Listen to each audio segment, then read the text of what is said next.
Selected Works is an exhibition that presents a cross-section of art from 1970 to 2000 by the American artist Richard Francisco.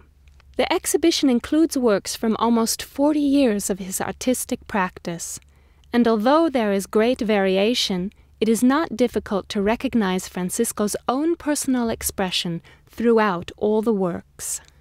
Born in California in 1942, Francisco is a remarkable artist in many respects. An essential feature of his art is the relaxed freedom and variation in his expression. Behind his works, one can detect a fundamental curiosity and a will to experiment, often with an element of humor. Richard Francisco distinguishes himself from the majority of modern artists in that he has no formal art education. After finishing high school, Francisco went on what is traditionally called a grand tour, an educational rite of passage. While traveling throughout most of Europe and large tracts of the Middle East, he acquainted himself extensively with world civilization's manifold variety and artistic forms of expression. Francisco describes this journey as one of the most basic stimuli for his cultural formation. Francisco first envisioned a career as an author, but in the mid-1960s he returned to Europe and ended up sharing a studio in Amsterdam. It was there his focus shifted to the expressive possibilities of visual art. Returning once again to the USA, Francisco established himself in New York City. Many of his early works are marked by the high-spirited and unrestrained art scene he experienced there. In New York, numerous powerful forms of expression were all vying for attention. If we take a closer look at a work such as Raw Fortune, it is not difficult to recognize a 1970s zeitgeist. In part, we can see how the selection of materials in this work is quite unusual. Highly divergent components are used, for example, roofing material and plastic. These materials clearly signal a breach with more traditional art forms. A careful analysis of the subject matter in Raw Fortune also anchors the work in the 1970s. The immediate impression is of a landscape with a brownish ridge under a blue sky. In this part of the picture, the use of materials is somewhat abstract.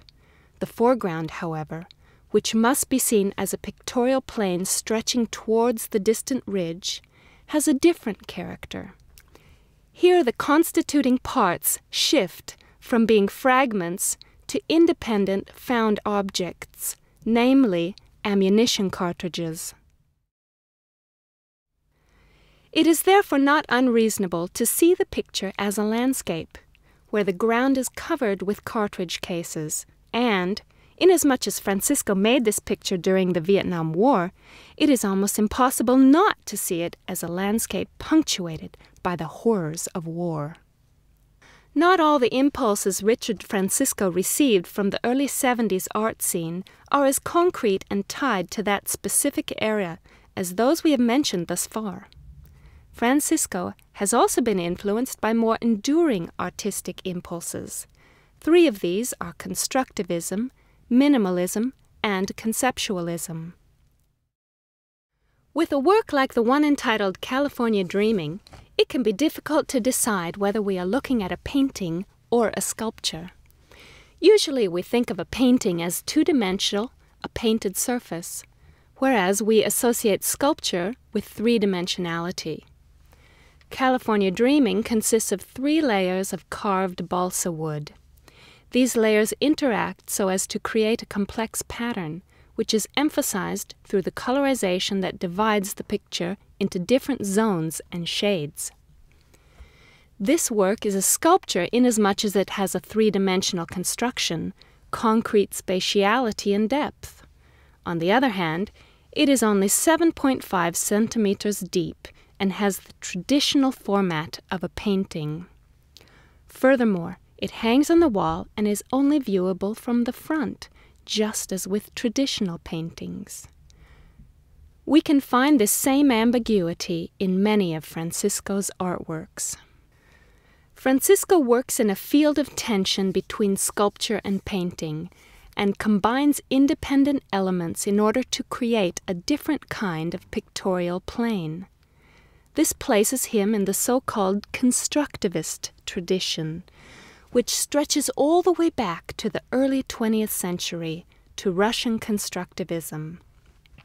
Russian artists like L. Lissitzky combined elements from diverse media to create an integrated artistic expression. Such constructivism was, however, closely allied with the Communist Revolution, because its practitioners conceived of art not as a goal unto itself, but as a tool to aid the revolution. In the course of the 20th century, constructivism lost its political aspect, but the form of expression has endured, and Francisco's art is a good example of it. Francisco's chief interest clearly lies in experimenting with form and color, and sometimes it can almost seem like he's trying to expel or deplete meaning from his works. The work entitled Dalai Mama can exemplify this tendency. We usually expect a title to give us a hint about what we should see in an artwork. Often the small labels with titles and dates found next to the pictures are understood almost as directions for how to use them. Naturally, this conception both guides and restricts our interpretation. But Francisco explicitly manipulates the relation between title and picture and tries to counteract it. He gives his works titles no viewer could possibly understand. If we look for the Dalai Lama, Mama, or even the Dalai Lama's Mama in the work entitled Dalai Mama, we can hunt for a long time if unaware that the title is merely a personal reference to Francisco's own mother, who taught school for a time in Dalian, China. By using titles that do not provide us with any real meaning, Francisco empties the artworks of significance and thereby forces us to focus our attention on the expression itself. This explicit focus on the form of expression links Francisco's art with the artistic direction called minimalism. Minimalist artists' general focus was on visual expression, and they tried to use as few artistic means as possible. We can find a comparable simplicity and reduction of means in a work like the one entitled Duke Spits on His Ribs, as seen here. A third critical element for minimalism is the environment surrounding an artwork. Minimalist artists are keenly aware of the influence exhibition contexts exercise on artworks. Francisco is also very aware of this. The placement of artworks not only influences the total impression, in some cases it also lends them additional meaning. The so-called platform paintings exemplify just this concern. Here we see how an artwork is placed so high on the wall that it is only partly visible. In this way, Francisco uses a deliberate strategy of concealment in order to heighten the viewer's natural curiosity. Hiding certain aspects of an artwork is an invitation to perceive it in new and unfamiliar ways. We find the device used in other works as well. In the work entitled Evening Wall, we see how the ambiguous boundary between painting and sculpture is underscored by the way the work is mounted on the wall. Most of all, it looks like a sculpture, but some of its three-dimensionality is toned down by being hung like a painting. On one hand, the fact that it hangs on the wall underscores this tendency, but on the other hand, it almost feels like the motif is trying to tear itself loose from the pictorial surface it stands out from. As stated, Francisco primarily focuses on formal issues in his works, but sometimes he moves in a completely different direction and focuses directly on ideas or concepts. The work entitled Folded Canvas No. 1 epitomizes just this. What we see is, as the title suggests, a folded canvas, a picture, the backside of which is turned outwards. This is a technique some artists have used for storing or transporting large canvases and paintings. Here, however, Francisco uses the folded painting as an artwork in its own right. Yet if the backside of a picture suddenly becomes a picture, what is it we are looking at? Is it a picture or the backside of a picture?